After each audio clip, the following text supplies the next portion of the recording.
magaalada Muqdisho aan kula kulmay abwaana Jismahan oo kamid ah dhalinyarada hal abuurka oo hadda ka hor tirisay gabayo kala duwan oo buuhoodna ay ku jirto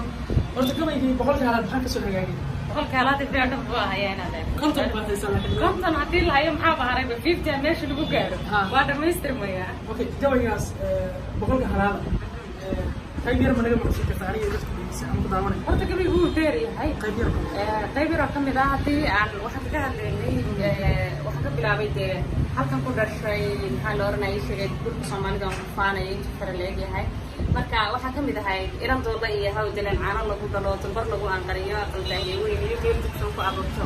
daawad loo saamaxay tegalkii walwaalay darmeynanta dhigatay ku dadkaysay dhodobay tocda dhaqaya boorey deegaanka ku raacday daajisay ka reebkeeda dhahaysay ubadkee diraacaha aroortiyo gudamaha dalunka soo degsana ee dhanka kalena qowmiyada jacaladeed iyo docda bari nugaale arday iyo dhul doogsaday degmadii taleex iyo booqatay daraawish la sacanada faha boorama madaayay burcada washada iyo ma ku daahay debilay dalxiis amar ma soo maray beeraha duleedada bilicdi bedel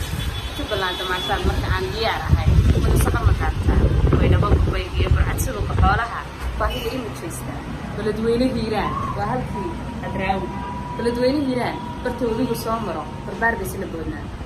baxsantii cadaadood bari kama maqnaadee bidaanada gamay way waanu bogay dadkeeda waxaan beera soo maray dhul ballaadhan iyo hawl kama bixin hankaygan inaan baawid leeyahay waxaan beegsadaa dhaqan bulshadaan ilaashaa xilmana uma dhalan intaas oo isbiirsaday inta lagu dhex beeray boodaysa maana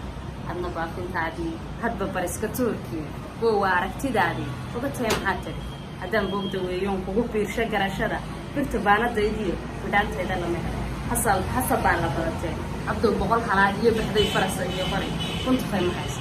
ugu bannaan badegaynaa barayaasha caanaha barqabo ma dhiganaa bidhaanada gadhoolaha marba baalmeelo dhow mise beenta badantay iska bari dhexmeeya nin jeelo badan yahay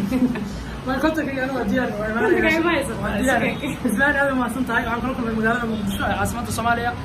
قبل اللي قصة جواب دونا في يا هلا حصل دي الله يبارك هذا ما